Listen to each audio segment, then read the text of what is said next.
राम राम जी सारा ने मैं तारा साथी मोहित पुनिया बताम सारे का जॉब टारगेट यूट्यूब चैनल पर दोपहरी का टाइम एक बार फिर तो स्वागत करूँ हूँ। तो भाई रेलवे पुलिस के अंदर है, आरपीएफ के अंदर है, आपकी नई भर्ती आ गई है 2023 की कांस्टेबल और सब इंस्पेक्टर, जिसका आप लोगों को सबसे ज़्यादा वेट था। भाई आरपीएफ के अंदर सर कांस्टेबल की वैकेंसी कब आएगी, एसआई की वैकेंसी कब आएगी, तो वो वैकेंसियाँ देख लो क्या न्यूज़ आई है सारी की सारी, बिल्कुल कल या परसों के अंदर एक ताज़ा अपडेट आई है। और टोटल 12,000 पदों के ऊपर आपकी भर्तियाँ आनी है, कांस्टेबल और एसआई दोनों की मिला के। कदे नो समझो भाई एक लिस्ट की सब इंस्पेक्टर की इतनी आ गए हैं, दोनों की मिला के टोटल 12,000 पदों के ऊपर आनी है। फार्म कब से भरने शुरू होंगे, एग्जाम डेट कब है, उम्र कितनी मांगी गई है, सैलरी कितनी है, वगैरह वगैरह सारी की सारी जानकारी, तैयारी कैसे करनी है, सिलेबस क्या, एग्जाम पैटर्न क्या, सब का सब आपको इस वीडियो के अंदर दिखाता हूं। अभी देखो भाई सारे जने ध्यान था। सबसे पहले तो भाई एग्जाम पैटर्न देख लो, अभी बताऊंगा कि नोटिस है, नोटिस भी दिखाऊंगा अभी भाई क्या कुछ है, कैसे कब आपका एग्जाम होगा और कब आपका क्या नाम है परीक्षा तिथि वगैरह वगैरह सब दिखाऊंगा। तो सबसे पहले तो एग्जाम पैटर्न देख लो आप लोग। इसके अंदर आपके 3 सब्जेक्ट आते हैं, जीके, मैथ और रीजनिंग भाई, ठीक है। जीके के आपके वही जैसे दिल्ली पुलिस कांस्टेबल के अंदर है 50 क्वेश्चन आएंगे आपके, 50 नंबर के आएंगे। मैथ के अंदर भी वही आपके 35% 35 नंबर के आएंगे, ठीक है। उसी टाइप से आपके रीजनिंग के अंदर भी 35% 35 नंबर के आएंगे और टोटल आपके 120% आएंगे और 120 नंबर का आपका ये पेपर होगा। खास बात क्या है, 90 मिनट का ये पेपर, और इसके अंदर जो नेगेटिव मार्किंग है ना वो 1/3 की है।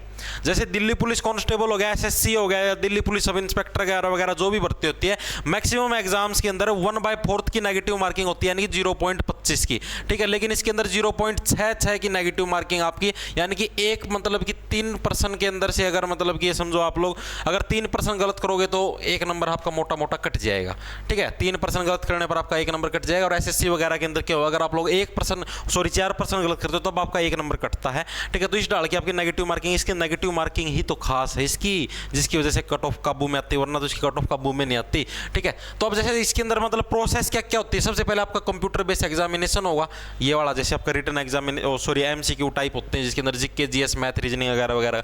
उसके बाद फिजिकल इफिशियंसी टेस्ट होगा, रनिंग वगैरह, दौड़, ठीक है, लॉन्ग जंप, हाई जंप। उसके बाद PMT physical measurement test, height, chest. उसके बाद आपका डॉक्यूमेंट वेरिफिकेशन और फिर मेडिकल और फिर ज्वाइनिंग। ये इसका सिंपल सा प्रोसीजर होता है। अभी बताऊंगा तैयारी भी कैसे करने वगैरह वगैरह, सारा का सारा प्रोसीजर बताऊंगा, टेंशन ना लो।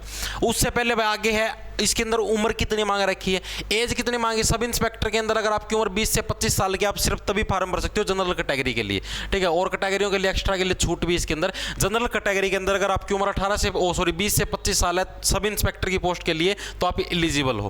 कांस्टेबल की पोस्ट के लिए आपकी उम्र 18 से 25 साल की होनी चाहिए तब एलिजिबल हो।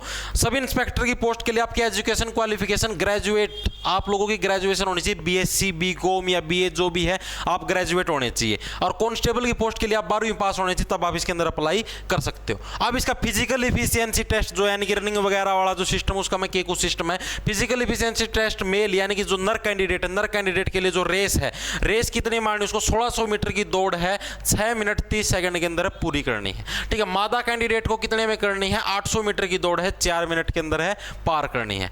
उसके बाद लॉन्ग जंप नु बाज गया अगर पूरा लंबे पैर करके कूद्या करें तो लॉन्ग जंप 12 फुट की मारनी है नर कैंडिडेट को, मादा कैंडिडेट को 9 फीट की लॉन्ग जंप मारनी। हाई जंप ऊंची कूद नु इसको ऊपर दोनों नू पैर करके कूद जाए 3 फुट 9 इंच की आपके नर कैंडिडेट को, और मादा कैंडिडेट को आपको 3 फुट की आपकी हाई जंप है वो लगानी है। उसके बाद आता है physical measurement test by height छाती। नर कैंडिडेट की हाइट 165 सेंटीमीटर। खास बात है जिनकी हाइट छोटी उनके लिए गजब का मौका है, क्योंकि मैक्सिमम जितनी भर्तियां होती हैं उन सभी के अंदर 170 सेंटीमीटर की हाइट मांगते हैं।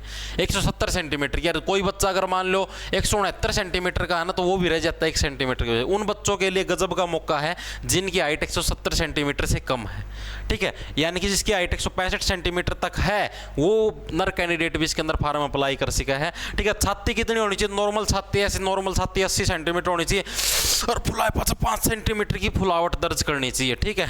उसके बाद मादा कैंडिडेट की हाइट 157 सेंटीमीटर इसके अंदर मांगी गई। ये इसका फिजिकल मेजरमेंट टेस्ट है, ठीक है। ये चीज़ अगर आप लोग क्वालिफाई करते हो तो आप लोग मतलब कि फार्म भरने के लिए एलिजिबल हो। फार्म तो ऐसे कोई भी भर सकेगा, अगर ये चीज़ें नहीं है तो आगे फिजिकल के अंदर निकाल दिए जाओगे। ये चीज़ें तो आपके पास होनी चाहिए। अब नोटिस देखो, नोटिस क्या है, नोटिस ये है भाई, ये आपका भारत सरकार के द्वारा है, गवर्नमेंट ऑफ इंडिया, रेल मंत्रालय, रेलवे बोर्ड है, इनके द्वारा नोटिस जारी कराया गया है 10 तारीख को 10 अक्टूबर 2023 को ये नोटिस जारी कराया गया है। आपका ऑर्डर देखो क्या है दिखाई देने लग रहा हो आपको, थोड़ा और बड़ा करूं। Subject constitution of committee regarding modification in directive 43। Directive 43 के अंदर आपके जो कांस्टेबल और सब इंस्पेक्टर इन दोनों की दोनों भर्तियां शामिल हैं, ठीक है। बस जो भी मतलब कि कांस्टेबल और सब इंस्पेक्टर की जो आरपीएफ यानी रेलवे पुलिस के अंदर जो भर्ती है, ठीक है, उसके अंदर कुछ मॉडिफिकेशन के लिए लेटर आया। देखो क्या propose above it is apprised that the recruitment process for the post of sub inspector executive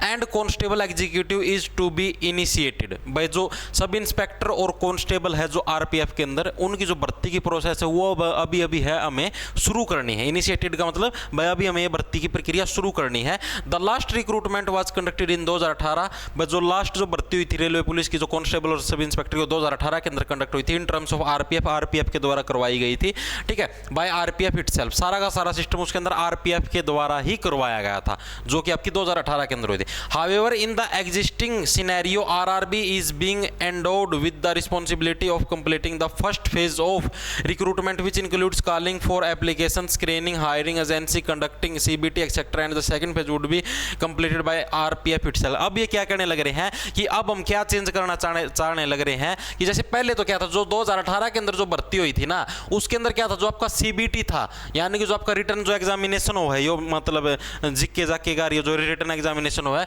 यो, और आपका जो फिजिकल था, ठीक है, जो आपका फिजिकल था, दोनों के दोनों किसने कंडक्ट करवाए थे? दोनों के दोनों आपके आरपीएफ ने कंडक्ट करवाए थे, रेलवे पुलिस वालों ने, ठीक है, उनके द्वारा कंडक्ट करवाए। लेकिन अब क्या बोल रहा है, अब ये बोल रहा है, अब ये ऑर्डर दिए गए हैं कि अब जो सीबीटी है ना, सीबीटी तो करवाया जाएगा आरआरबी के द्वारा, रेलवे रिक्रूटमेंट बोर्ड के द्वारा, ठीक है, और जो फिजिकल होगा वो सारी प्रोसेस है वो आपकी आरपीएफ के द्वारा करवाई जाएगी। ये चेंज करने के लिए बोला गया है, ठीक है, क्योंकि जो पुरानी 2018 के अंदर जो भर्ती होती थी उसके अंदर सारा का सारा सिस्टम आरपीएफ संभालती थी। लेकिन अब की बार बोला जो प्री का जो एग्जामिनेशन होना है, जो सीबीटी होना है, ठीक है, सारा का सारा आरआरबी कंडक्ट कर, रेलवे रिक्रूटमेंट बोर्ड जो जैसे आरआरबी, ग्रुप डी, एनटीपीसी जो एग्जाम होते हैं वही वाला बोर्ड कंडक्ट करवाएगा। और जो सेकंड प्रोसेस बच्चों की सारी प्रोसेस क्या है, आरपीएफ है, वो कंप्लीट करवाएगी। इन दिस रिगार्ड, इस रिगार्ड में कुछ कमेटी का गठन किया गया है अलग अलग अधिकारियों के उसके अंदर, मतलब नेतृत्व के अंदर।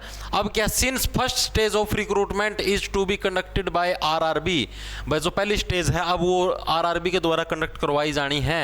Where as second phase involving PET, PMT जो physical efficiency measurement test, medical और डीवी है, वो सारा आरपीएफ के द्वारा करवाया जाएगा। हैंस कमेटी में like to see this as term of reference for making necessary modification, जल्दी जल्दी इसके अंदर मॉडिफिकेशन की जानी चाहिए।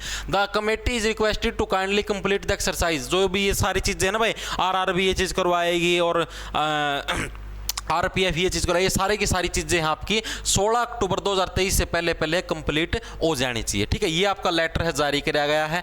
तो ये जो न्यूज़ थी आप लोगों को देनी थी, वह रेलवे रिक्रूटमेंट बोर्ड की तरफ से है, ये लेटर जारी करा है, वही इस टाइप से है, ऐसे भर्ती करवानी है और ये सारा का सारा सिस्टम है। तो इस बात की गारंटी है कि 2024 के जो लोकसभा इलेक्शन होने हैं ना, अगले साल शायद जून में होने हैं, उनसे पहले आपकी भर्ती आ भी जाएगी और इसका एग्जामिनेशन भी हो जाएगा। तो आप लोग इसकी तैयारी के अंदर, फिजिकल की तैयारी के अंदर जुट जाओ, तैयारी अच्छे से शुरू कर दो, क्योंकि बहुत ही जल्दी इस भर्ती का नोटिफिकेशन जारी होने वाला, लेटर भी आने शुरू हो गया था, हमने देख गया होगा कि भाई बहुत ही जल्दी कमेटी गठित करके और वगैरह सारा सिस्टम करके जल्दी से ये भर्ती हमें शुरू करनी है, ठीक है भाई। यह सूचना तारती देनी थी सारे। राम राम, धन्यवाद, लाना ले लो, खेच जाओ फटाफट।